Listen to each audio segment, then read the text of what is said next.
Rian POV. Nakoy hal, lumalaki na ang tiyan mo. Masayang sabi ni Nanay Dang, habang nasa kusina kami at naghahanda ng tanghalian.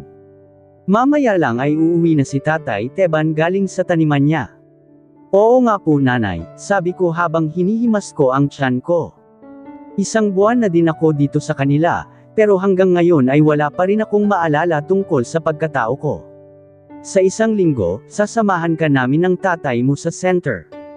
Kailangan mo din magpa-check up, para makasiguro tayong malusog ang baby mo. Wika ni nanay. Nanay, paano po pag tinanong po ako doon? Ano po ang isasagot ko? Baka po mamaya, may makakita sa akin doon. Medyo takot na sabi ko. Naisip ko kasi na siguro nga ay nasa peligro ang buhay ko noon, kaya ako napadpad sa lugar na ito. Yun lang. Pero kasi dapat talaga mapatingnan ka. Para naman din sa kalusugan nyo ng anak mo. Paliwanag niya, sige po nay. Sasamahan nyo naman po ako, hindi ba?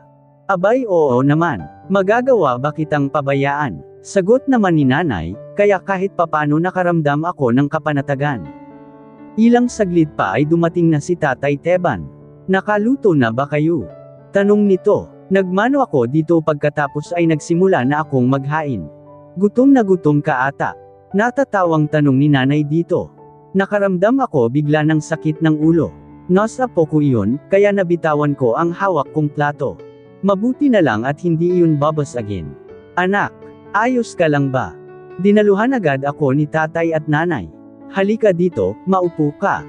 Sabi ni tatay sabay hila ng upuan, at ay nalalayan akong maupo. Inabutan ako ni nanay ng tubig, at ininom ko naman agad iyon. Ano bang nangyayari sa iyo anak? Naluluhang tanong ni nanay. Bakas ang pag-aalala sa mga mata niya. May nakita po akong mga imahe.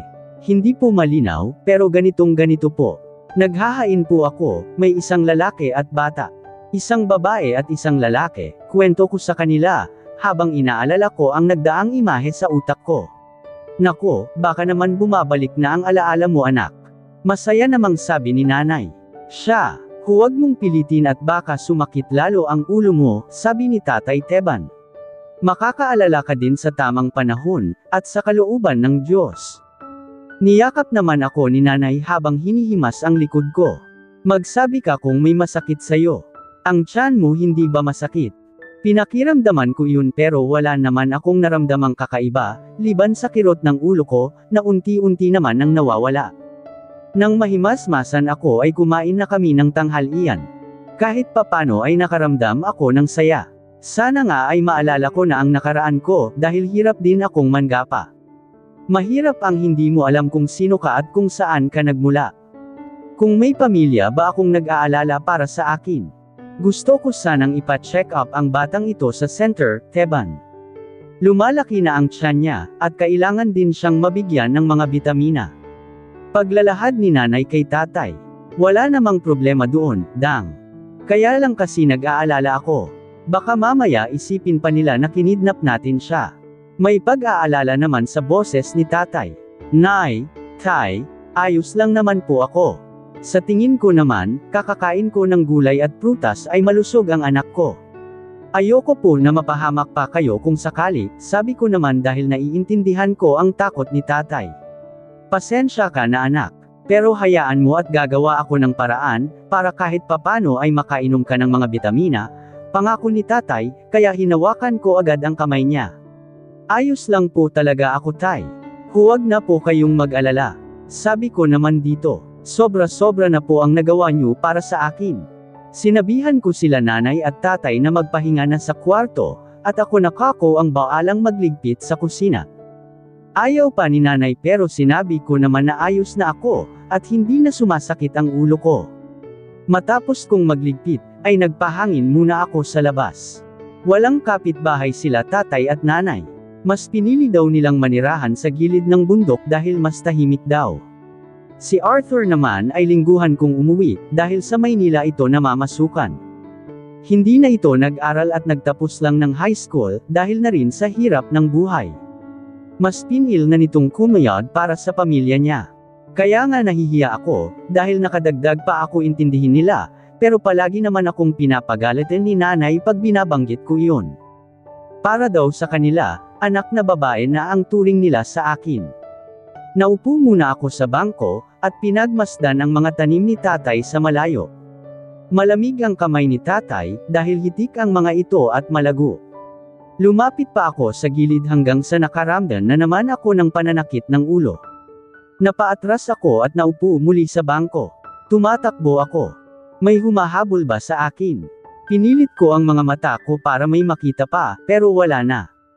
Napahinga ako ng malalim. Nahipo ko ang tiyan ko. Napangiti ako. Ilang buwan na kaya ito? Sana maging maayos ang pagbubuntis ko, at sana bago ako manganak, makaalala na ako. Pumasok na ako sa kwarto at nahiga sa papag. Nakaramdam ako ng antok, kaya naman ipinikit ko na ang mga mata ko, at hinayaan ang sarili ko na makatulog. Do you take this woman to be your lawfully wedded wife? For richer or for poorer, in sickness or in health, till death do you part? I do, Mommy. I love you so much. No, no, anak, anak, gising, no, no, sigaw ko saka bigla akong napabangon. Habol ko ang hininga ko at sapaw ko ang dibdib ko. Malakas ang tibok ng puso ko hanggang sa mapapapikit ako ng mariin. Binabangungot ka, anak, sabi ni tatay. May nakita ka ba ulit? Tanong naman ni nanay, na nakaalalay sa akin. Tumango ako at pilit inalala ang mga imaheng dumaan sa isip ko. May kasal po akong nakita, hindi ko po sigurado kung ako yung kinakasal. Tapos po may dalawang bata. Isang babae at isang lalaki, Mommy po ang sinasabi nila ng paulit-ulit. Tapos may bahay na nasusunog. Diyos ko, sapaw naman ni nanay at saka ako nilapitan. Pamilyar ba sa'yo ang mga iyon, anak? Tanong ni tatay. Hindi po ako sigurado, tay, hindi ko talaga alam kung totoo bang nangyari yon sa nakaraan ko, at kung kilala ko ba ang mga taong nasa panaginip ko.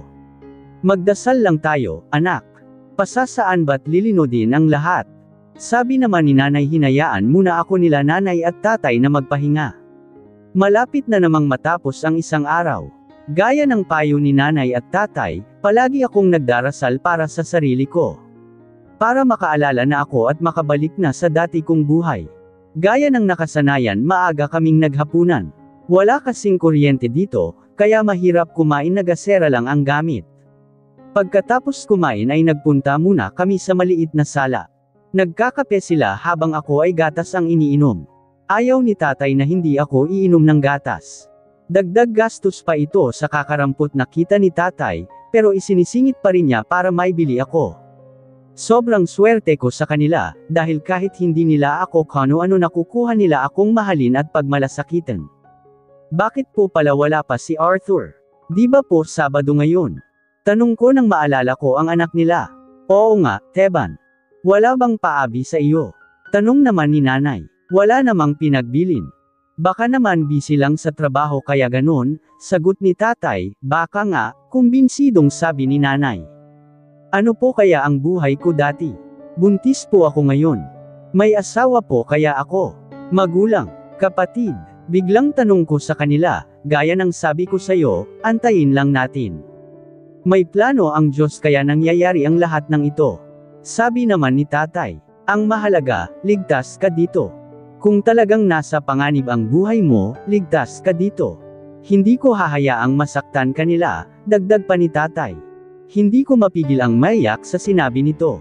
Lumapit ako sa kanya at niyakap niya ako. Ramdam ko ang pag-iingat niya sa amin ng anak ko. Salamat po tay.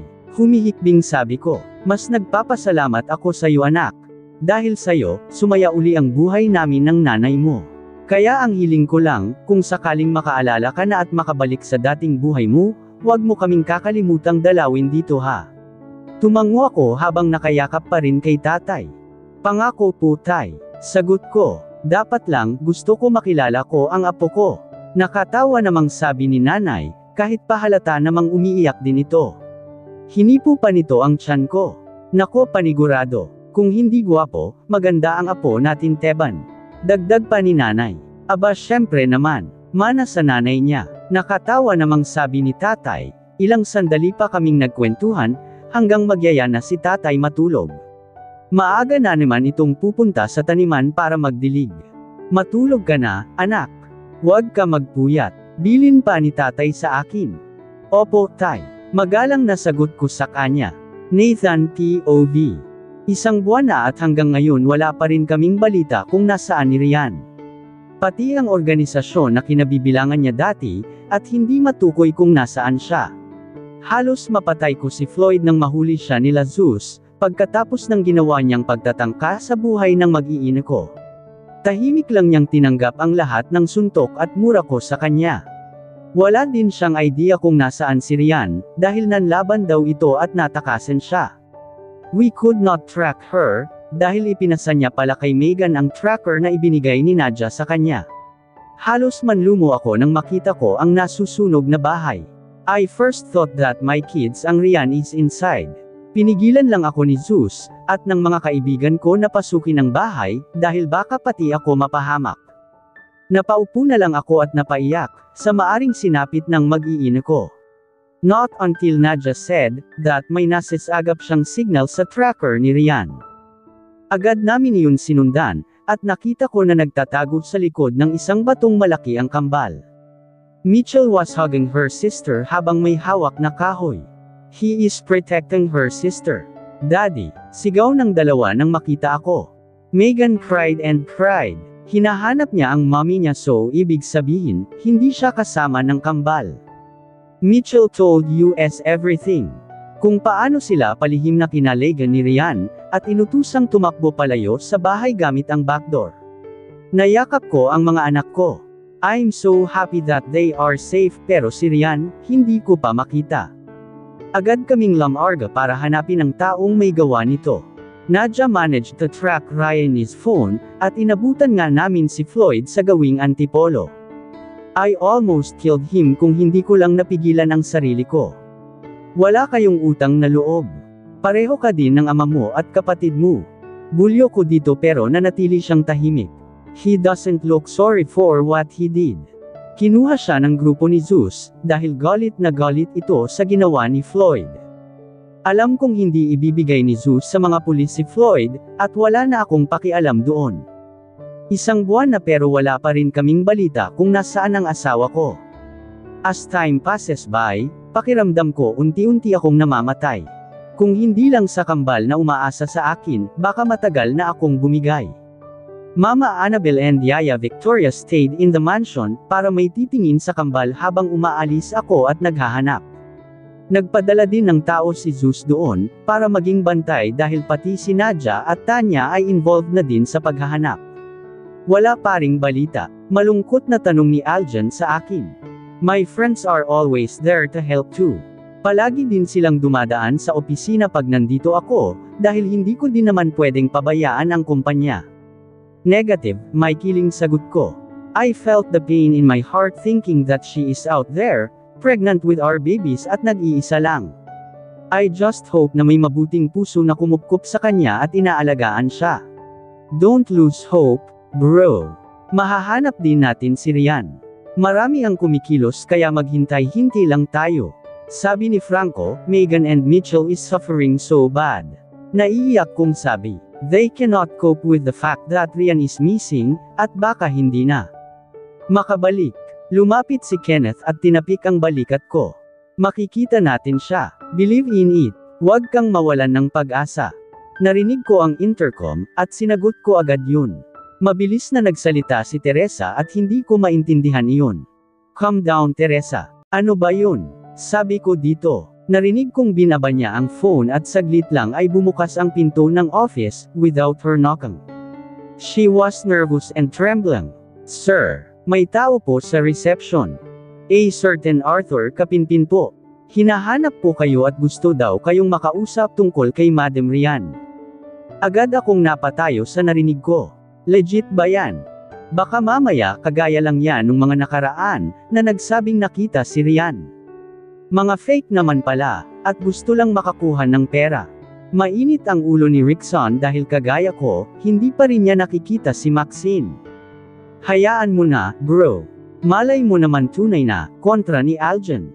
Paakyatin mo siya dito. Utos ko kay Teresa at mabilis siyang nawala sa paningin ko. Just make sure na totoo yan, kung hindi baka mabugbog ko yan. Banta ni Rickson. Well, I had the same sentiments too, pero kailangan kong sumugal. Hindi nagtagal ay kasama na ni Teresa ang lalaking gusto akong makausap. I think he is just around 18 years old or 19 years old. Nakasuot ito ng kupas na t-shirt at maong pants. Naka-rubber shoes din na halatang humihingi na rin ng kapalit. Hindi ko naman naramdaman na manloloko ito para sa pera, based on his movements. Magandang hapon po sir. Ako po si Arthur Kapinpin, na kayo kung sabi niya. May impormasyon ka daw tungkol sa asawa ko. Tanong ko dito, saka ko siya sinenyasan na maupo. Nakikita kong takot siya habang palaipat-lipat ang tingin sa amin ng mga kaibigan ko. Huwag kang matakot, bata. Kung totoo ang dala mong impormasyon, there's nothing to worry about. Sabi ni Rickson pero parang lalo pa nga itong natakot, pagkakita sa seryosong mukha nito. Stop it Rickson. Natatakot yung bata. Saway naman ni Aljan. Arthur, saan mo nakita ang asawa ko? Mahinahon ang boses ko kaya naman medyo na-relax ang bata. Isang buwan na pong nasa pangangalaga namin si ate. Pauwi na po kami noon ng tatay galing sa bayan, nang matagpuan po namin siya. Wala pong malay at may mga sugat. Maaring nahulog po siya sa libis, at nabagok ang ulo niya. Pagsisimula nito, dinala niyo ba siya sa ospital? Tanong ko kaagad dahil ang nasa isip ko ay ang pinagbubuntis niya. Hindi po, natakot po kasi kami na baka madamay kami, kaya naisipan po ni tatay na iuwi siya sa bahay. Ginamo po siya ni nanay at nang nagising po siya, wala po siyang maalala. Naramdaman ko naman ang sinseridad sa tinig ni Arthur. May amnesia si Rian? Tanong ni Kenneth. Opo. Kaya po kahit gustuhin namin na ibalik siya, hindi po namin alam kung paano. Sagot nito, hindi niyo ba sinubukang lumapit sa mga pulis? Tanong ni Aljan. Wala pong maalala si ate.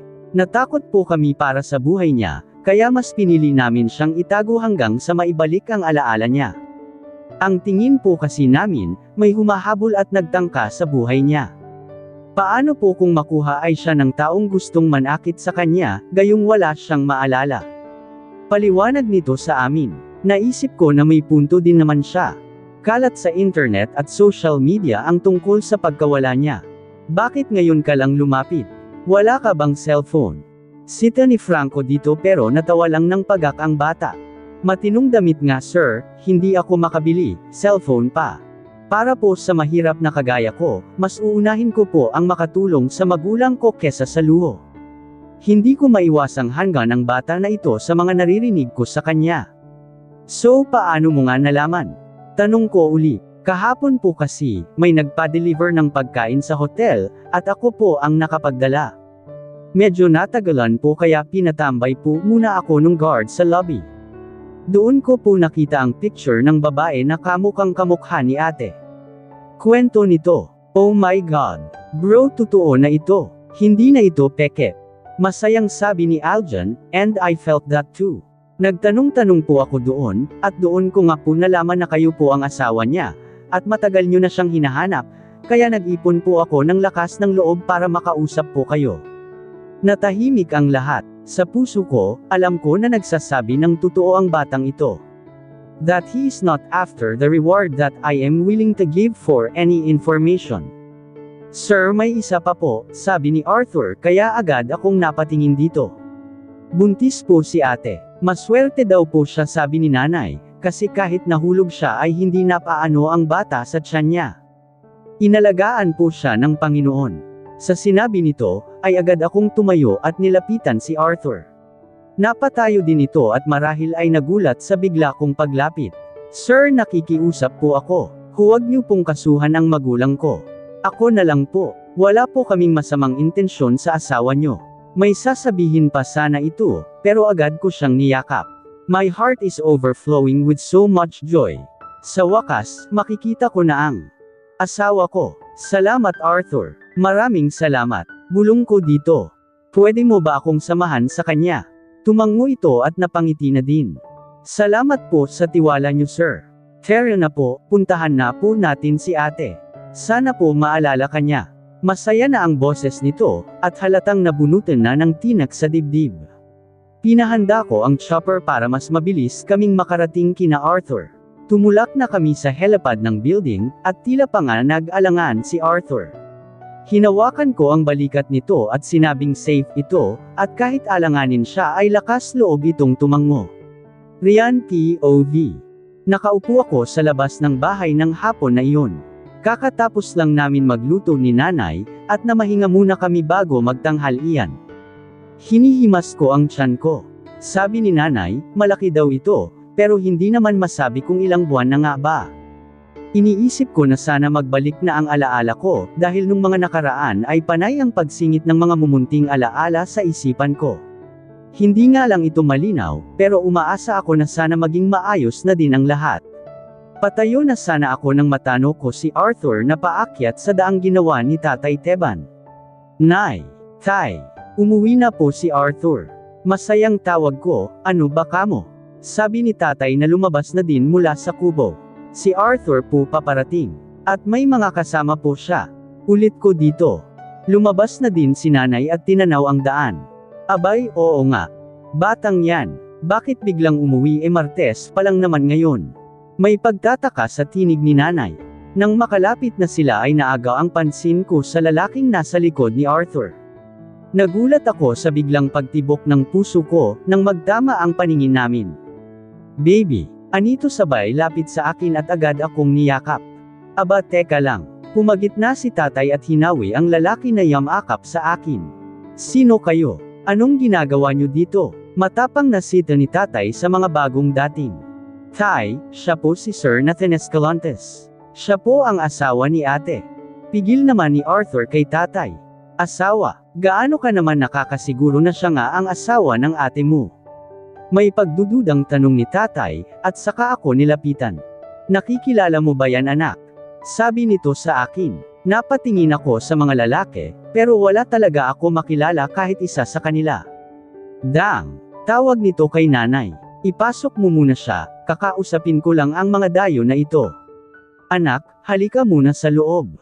Aya niya sa akin, napatingin ako sa lalaking nagpakilalang asawa ko. Nakaramdam ako ng lungkot ng hilain ako ni nanay, papasok ng bahay lumingon ako at bigla ang pagrehistro ng mga alaala sa utak ko. Napahawak ako sa ulo ko. Unti-unti naging malinaw ang lahat. Ang asawa ko, Nathan Escalantes. Ang mga anak ko, Megan, Mitchell kung sino ako. Ang sunog, si Floyd, Rian. Ako si Rian Alonzo Escalantes. Napahiyaw ako habang hawak ko ang ulo ko. Teban. Sigaw naman ni nanay. Anak, agad akong dinaluhan ni tatay, Rian. Sigaw naman ni Nathan. Oo tama, naaalala ko na siya. Siya ang asawa ko, Rian. Baby, nilapitan ako ni Nathan pero nagdilim na ang paningin ko. Tahimik ang paligid nang magising ako. Amoy gamot at malambot ang hinihigan ko, kaya alam ko na wala ako sa kubo. Dahan-dahan kong idinilat ang mata ko, saka ako naupo habang nakaalalay si nanay. Anak, salamat sa Diyos gising ka na. Sabi ni Nanay Dang, habang hawak ang kamay ko. Nay, sabi ko dito, naramdaman ko ang paghaplos niya sa noo ko. Oo anak, si nanay ito. May masakit ba sa'yo? Tanong niya habang umiiyak. Okay na po ako nay. Huwag ka na pong umiyak. Agad naman itong tumango, at pinahid ang luha niya. Nakita ko si Tatay Teban nakausap si Nathan. Sobrang laki ng utang na loob ko sa pamilyang ito.